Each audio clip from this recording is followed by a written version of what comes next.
Local పాయింట్‌ని global లెవెల్‌లో ఒక లోకల్ ఇష్యూని గ్లోబల్ లెవెల్‌లో ఎలా చెప్పాలి అనేటువంటి విద్యని ప్రాక్టీస్ చేయాల్సుంటుంది. అది ప్రాక్టీస్ చేయడం మానేసి, ఇంకా జబ్బ చరుచుకునేటువంటి మూడ్‌లోనే ఉన్నారు ఫిల్మ్ మేకర్స్. అనటానికి ఈయన కామెంట్స్ మనకు ఉదాహరణ. ఓకే. నాగవంశి కామెంట్స్. హ్మ్. ఇంకా ఈ జబ్బ చరుచుకోవటం ఆపేయండి. ఈ జబ్బ చరుచుకోవటం ఆపేసి, లోకల్ ఇష్యూస్‌ని గ్లోబల్ లెవెల్‌లో మనం సినిమాగా చెప్పి మెప్పించటం అనేటువంటి కళని ఎలా ఆకళింపు చేసుకోవాలి అనేది ఆలోచించండి. గతంలో ఆయన 'సత్యజిత్ రే' గారు, మృణాల్ సేన్ వీళ్ళందరూ చేసిందదే. ఆ రోజున కూడా వీళ్ళు ప్రపంచ స్థాయి మేధావులుగా ఎందుకు గుర్తింపబడ్డారు? వాళ్ళు తీసింది లోకల్ సినిమాలేగా, బెంగాలీ సినిమా ద్వారానే వాళ్ళు ప్రపంచ స్థాయి గుర్తింపుని పొందారు. ఆ పొందటానికి వాళ్ళు ప్రదర్శించిన టెక్నిక్ ఏమిటంటే, లోకల్ ఇష్యూని గ్లోబల్ లెవెల్‌లో ఎలా చెప్పాలో వాళ్ళకి తెలుసు. ఆ విద్యని మీరు ఆకళింపు చేసుకొని, ప్రస్తుతం ఉన్నటువంటి ఈ సానుకూల వాతావరణాన్ని ఉపయోగించుకుని వ్యాపారం చేసుకోండి.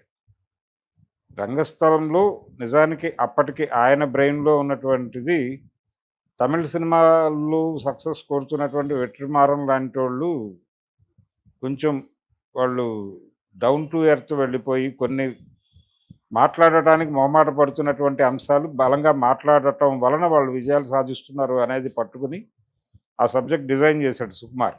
హ్మ్. అది మంచి మార్గమే. కానీ 'పుష్ప' దగ్గరకొచ్చేసరికి ఆయన మళ్ళీ లిమిటేషన్‌కి గురయ్యాడు. ఫార్ములాలోకి వెళ్ళిపోయాడు. ఈ ఫార్ములాలోకి వెళ్ళిపోవడంతో దాంట్లో ఒక ప్రాపర్ కోర్ ఐడియా డిజైన్ కాల.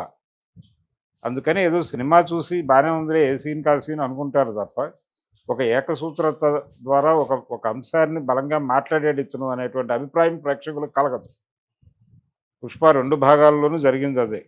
ఓకే. ఇక ఒక కూలీ తను తన మదర్‌కు ఉన్నటువంటి ప్రాబ్లము, దాని నుంచి అతను రివోల్ట్ అయ్యాడు అనేటువంటిది ఒకటే పాయింట్ అనుకుంటే, నిజానికి ఆ పాయింట్‌ని డిస్కస్ చేసినటువంటి సినిమాలు అనేకం ఉన్నాయి. హ్మ్. 'దీవార్' దగ్గర నుంచి మొదలుపెడితే. కాబట్టి కొత్తగా ఏం చెప్పావన్నది చూస్తే 'పుష్ప 1', 'పుష్ప 2' రెండిట్లోనూ ఏమీ లేదు.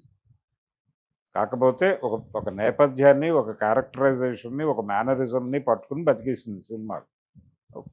ఇది వర్కౌట్ అవ్వదు. ఇలాంటి వాటి మీద దృష్టి పెట్టి కొంత సానుకూల వాతావరణంలో అంటే అక్కడ సెంటిమెంట్లు దెబ్బ కొట్టకుండా చూసుకోవాలి. వాళ్ళు ఎలాగైతే వీళ్ళ సెంటిమెంట్లు దెబ్బ కొట్టకూడదు అని అనుకుంటారో, ఎవరి సెంటిమెంట్లు వాళ్ళకుంటాయి. లోకల్ సెంటిమెంట్స్ బలంగా ఉంటాయి. మీరు వాళ్ళకి నిద్ర లేదు, వీళ్ళకి నిద్ర లేదు అనకుండా, ఒకప్పుడు హిందీ సినిమాలు ఇక్కడికొచ్చి 100 రోజులు ఆడిన సందర్భాలు ఉన్నాయిగా.